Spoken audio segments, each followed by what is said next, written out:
Hello friends, I wanted to come on today and sit down and just have a kind of casual chat with you about a topic that has been coming up a lot for me recently. It's been coming up in conversations with friends and family, and it's also been coming up in conversations with clients that I'm working with.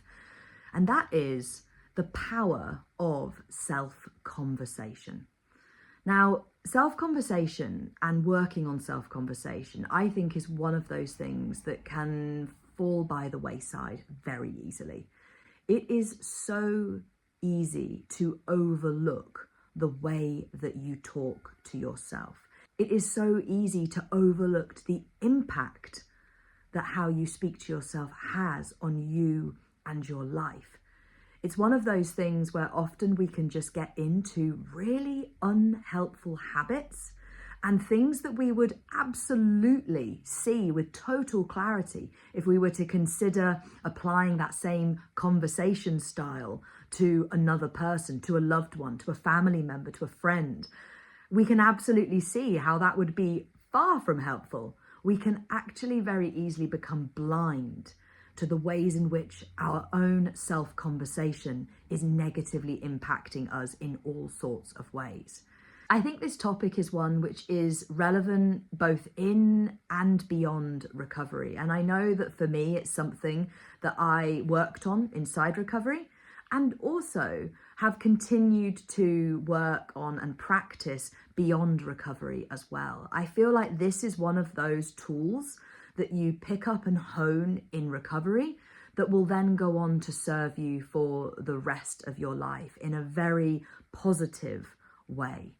Now, if anyone sat there thinking, what's she talking about? Self-conversation, what's this mean? Quite simply, what I mean there is the way that you speak to yourself.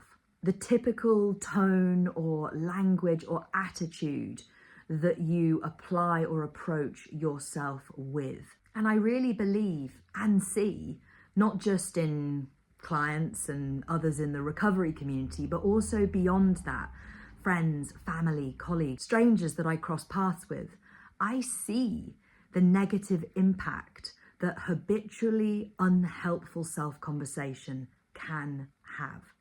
And the wonderful thing, I think, about self-conversation is that it is something you can right here and right now begin to do work on if you recognize that it is important and necessary for you to do so. As you've probably heard me say very many times on this channel, this is not just a thinking, listening and talking space. This is a doing space. And my experience personally is that sometimes the habitual thinking patterns can feel more challenging to address through actionable change than the behavior patterns do. And in this video, I really want to share with you the simple way in which I challenged my unhelpful self-conversation and redirected that energy towards a more helpful space, and how actually now I can sit here and honestly say that my self-conversation is 90 to 95% supportive and encouraging. Of course, we're humans. I'm not going to sit here and say or pretend that every single thought that comes into my mind, every single slither of self-conversation I recognize or engage in is entirely positive and supportive. No, I'm not going to sit here and pretend that.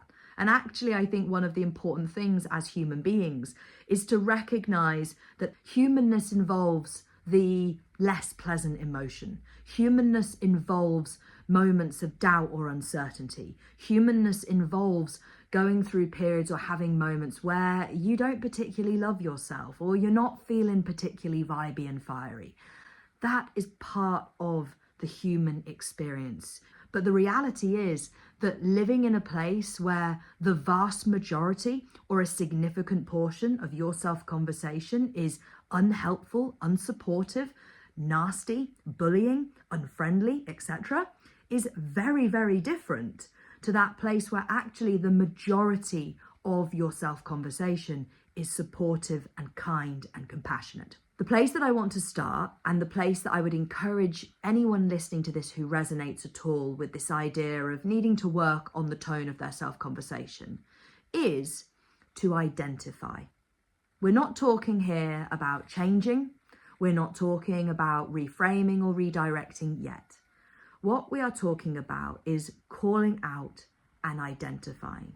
And quite simply, not always easily, but simply, what this is going to look like is holding awareness for this discussion that you are part of with me. I feel like I'm talking to you. So yeah, this discussion that we're having, this exploration we're having together now, holding awareness for this as you move away and calling out where and when you recognize that you aren't being very kind to yourself. Just simply saying to yourself, oh, that's not very kind. Oh, that wasn't very helpful. Oh, that was quite harsh. Going through your day, and it may be that actually doing this opens your eyes to just how much work you have to do in this area. And what I'd encourage you to recognize is that is only a positive thing. Sometimes when you realize you've got lots of work to do, it can feel overwhelming and frustrating. But the reality is that it's only with that awareness that you can make change happen. So that first point is identifying where your self-conversation is unhelpful. And of course, on the flip side of this, I encourage you to flag up where actually your self-conversation is helpful and supportive. This is a process, this first step of gaining clarity and awareness of where things are at. But particularly in the context of challenging and changing and rewiring habitually negative self-conversation patterns, it is about bringing firm and honest awareness to the ways in which there is that pattern of negativity or that pattern of downright abuse. Sometimes we actually can be really nasty to ourselves, and we can get into habits of saying things to ourselves that we would never say to another person. Sometimes a good activity around this is to take a step back and actually ask yourself, how do you think somebody else would feel if you spoke to them like that? And this is relevant in all sorts of different settings. This is relevant in recovery. If you find yourself saying, I'm crap at this, it's never going to happen, I'm useless, I don't even know why I'm bothering. Again, pause.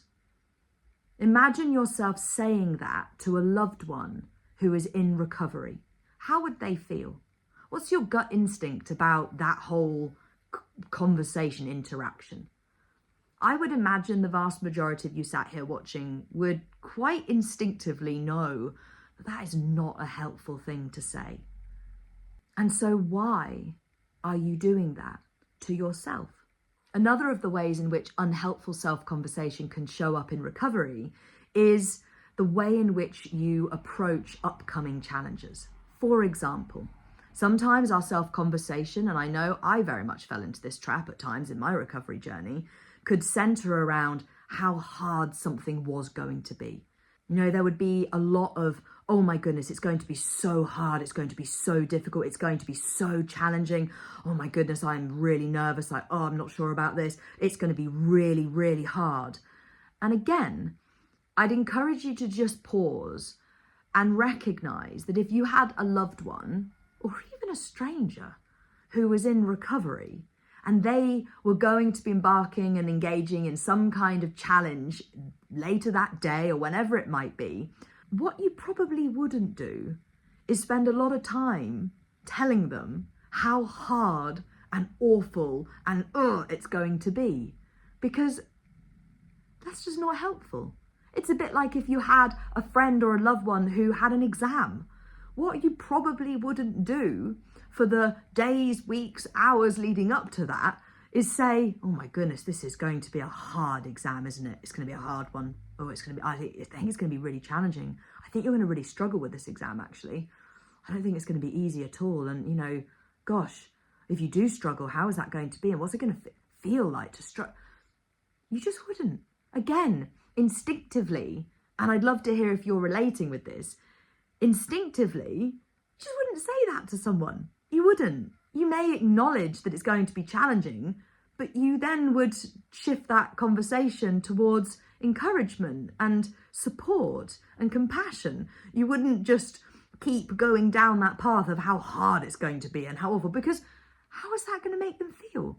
Or they're just going to come away from that feeling thoroughly stressed and more overwhelmed and more aware of their own insecurities and sense of uncertainty. It's not going to be helpful. And I could continue to give examples of this for a very long time, to be honest. Self-conversation is something which shows up for each of us all the way through each of our days. And so there are all sorts of different situations where positive, supportive, compassionate self-conversation can enhance your sense of self, can enhance the way that you are able to go about your day, can enhance the way that you are able to approach challenges or things that are on the horizon. And equally, where unhelpful or unfriendly or unkind or just plain nasty self-conversation can have very much the opposite impact on you and yourself and your life.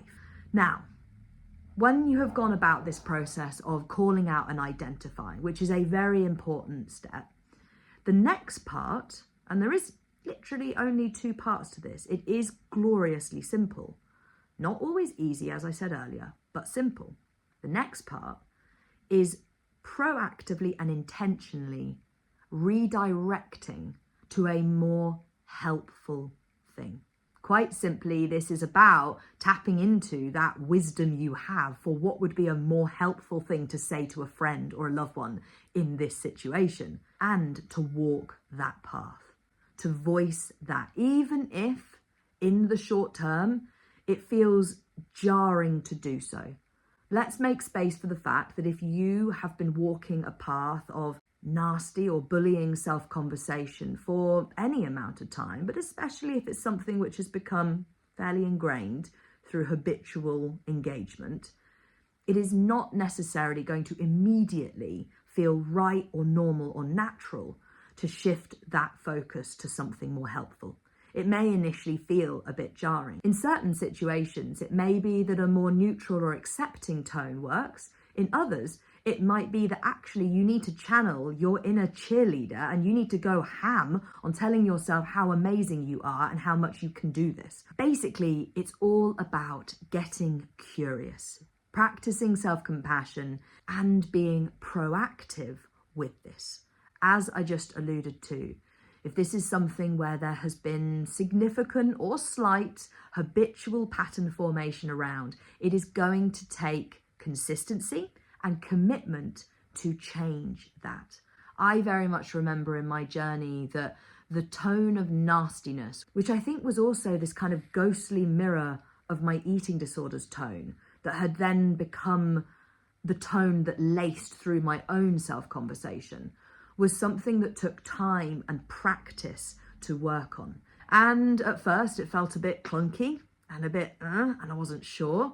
But the more I walked that path and the more proactive I was with calling out what was unhelpful and redirecting towards something that was more supportive, more helpful, the easier and the more natural that became. And now, as I said earlier, I sit here in a place where I can honestly say that 90 to 95% of my self-conversation is supportive and encouraging. And that is very different to how things have been previously in my life. And I am a huge advocate for the power of self-conversation, both within recovery and the recovery community and space, but also beyond and outside of it in all sorts of other ones. So anyway, I realize I could sit here and talk to you about this all day long. I would absolutely love to hear in the comments below anything that's really stood out to you from my sharing here today. And also anything, because as I said, this is not just a talking and thinking and listening space, it's a doing space. I would love to hear about any doing that you are going to go and make happen in relation to your self-conversation. So thank you so much for your time. Thank you for your love. Thank you for your support. I really hope that you have found this video today helpful. And wherever you are, whatever you're doing, have a wonderful day. And I look forward to speaking to you in the next one.